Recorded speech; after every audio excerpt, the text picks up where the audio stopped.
Hi, உங்கள் எல்லாருக்கும் ஒரு விஷயம் சொல்லணும்.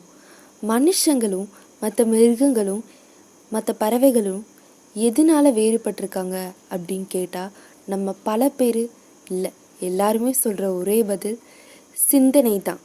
ஆமாம், அதுவும் ஏதோ ஒரு விதத்தில் உண்மைதான்.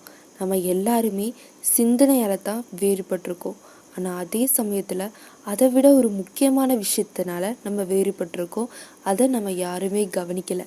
அது என்ன தெரியுமா? நம்மளுடைய படைப்பாற்றல். கடவுள் மட்டும்தான் இந்த உலகத்தை படைச்சு விலங்குகளை படைச்சு மனுஷங்களை படைச்சாரு. ஆனால் அதே கடவுள் தான் மனுஷங்களுக்கு மட்டும் ஒரு ஸ்பெஷலான ஒரு விஷயத்தை கொடுத்துருக்காரு. அது என்ன தெரியுமா? நம்மளாலையும் ஒரு விஷயத்தை உருவாக்க முடியும். கடவுள் படைச்ச அழகை பார்க்கணுன்னா போய் கண்ணாடியை பாருங்கள்.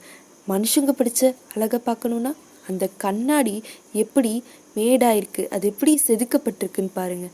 தனக்கு முன்னாடி எது இருந்தாலும் தனக்குள்ளே அடக்கி வச்சுக்கிற அந்த ஆற்றலை கண்ணாடிக்கு கொடுத்தது யார்?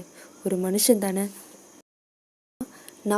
நமக்கு இருக்கிற ஆற்றலை மறந்துட்டு நம்மளோட க்ரியேட்டிவ் திங்கிங்கை ஓரமாக போட்டுட்டு எனக்குன்னே தெரியாமல் ஒரு வேலையை பார்த்துட்ருக்கோம். உங்களாலையும் ஒரு விஷயத்தை உருவாக்க முடியும். இதுக்கு நீங்கள் ஆல்பர்ட் ஐன்ஸ்டைனாக தான் இருக்கணும்னு அவசியம் இல்லை, தாமஸ் ஆல்வா எடிசனாக தான் இருக்கணும்னு அவசியம் இல்லை. நீங்களாகவே இருந்தாலே போதும்.